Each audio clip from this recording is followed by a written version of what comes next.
Hai, saya Dian Mustika. Saya dari kota Solo.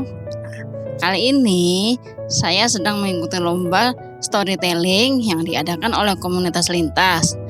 Sebelum nonton video saya, jangan lupa subscribe dulu ya YouTube-nya @literasi_tanpa_batas.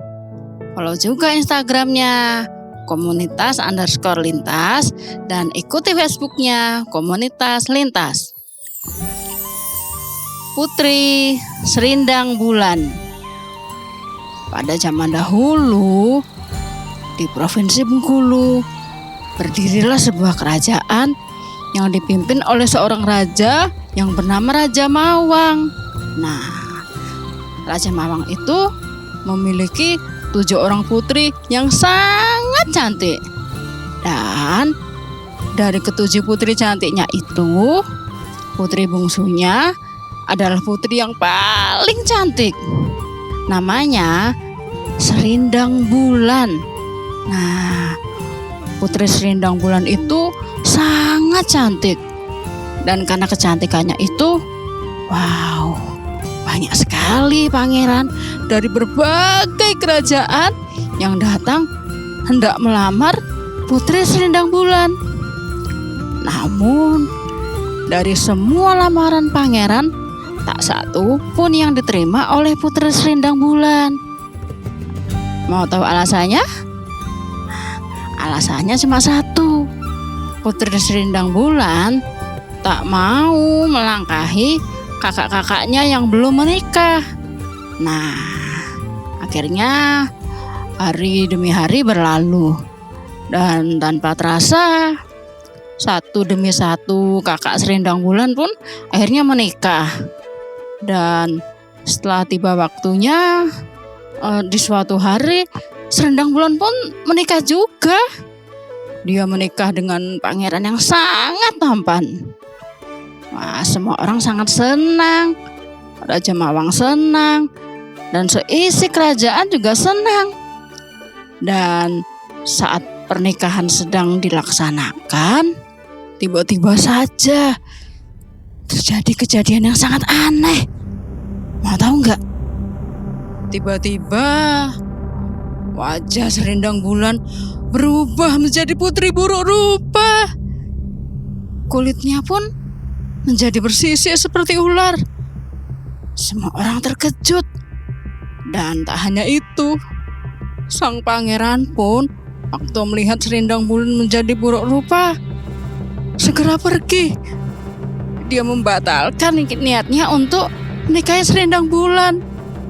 Pangeran tak mau memiliki istri seorang putri yang buruk rupa. Namun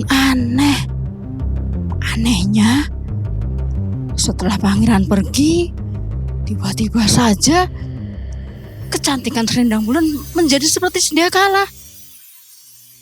Namun apa daya, pangeran telah pergi dan acara pernikahan pun terpaksa batal dilaksanakan.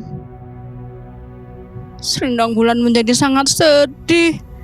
Demikian pula Raja Mawang dan seisi istana. Hari-hari pun akhirnya berlalu. Hingga di suatu hari, datang kembali seorang pangeran yang jauh lebih tampan. Sang pangeran ingin melamar Serindang Bulan.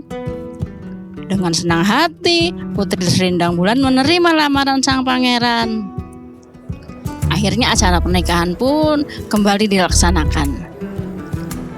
Dan ketika kembali dilaksanakan acara pernikahan, kembali terjadi kejadian yang aneh. Tiba-tiba saja muncullah 6 sosok putri yang wajahnya menyerupai Serindang Bulan. Sehingga semua orang pun kebingungan, yang mana putri Serindang Bulan yang asli. Semua putri mengaku bahwa dialah yang asli. Sang pangeran kebingungan, Raja Mawang kebingungan, semua orang kebingungan, yang mana sosok putri yang asli. Tiba-tiba saja seorang dari 6 orang kakak serindang bulan yang bernama Karangnio pun datang. Dia pun berkata, "Berhenti! Hamba tahu yang manakah sosok serindang bulan yang asli." Mendengar perkataan Karangnio, sang pangeran pun berkata, "Dari mana kamu tahu?" Karangnio kembali menjawab, "Ampun Paduka, dulu ketika hamba masih kecil, ketika kami sedang bermain, hamba tidak sengaja melukai telinga serindang bulan. Jadi, kalau mau tahu siapakah sosok putri yang asli, carilah seorang putri yang memiliki luka di belakang telinga." Mendengar perkataan Karangnio, Raja Mawang pun langsung memerintahkan untuk memeriksa di antara ketujuh putri ini yang memiliki luka di telinga bagian belakang. Dan saat diperiksa, benar saja, dari 7 orang putri, hanya 1 yang memiliki luka di belakang telinga. Ternyata ke-6 sosok putri Tirwan ini hanyalah pengaruh sihir dari seseorang yang tidak menyukai serindang bulan. Saat itu, tiba-tiba saja pengaruh sihir itu pun lenyap dan tinggallah serindang bulan seorang. Hingga akhirnya serindang bulan pun bisa menikah dengan sang pangeran. Akhirnya serindang bulan pun sangat senang. Dia berterima kasih kepada Karangnio. Karangnio juga sangat senang karena dia sudah bisa menyelamatkan adiknya dari perbuatan jahat seseorang dan dia bisa melihat adiknya bahagia bersama sang pangeran. Dan hingga hari ini, kisah ini pun telah dijadikan pesan moral bagi masyarakat Bengkulu dan sekitarnya untuk memiliki persatuan dalam keluarga seperti yang dilakukan oleh Karangnio. Demikian juga untuk memiliki kesabaran dan keteguhan hati seperti yang dilakukan oleh putri serindang bulan.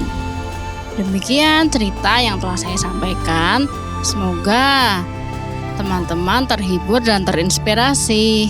Terima kasih.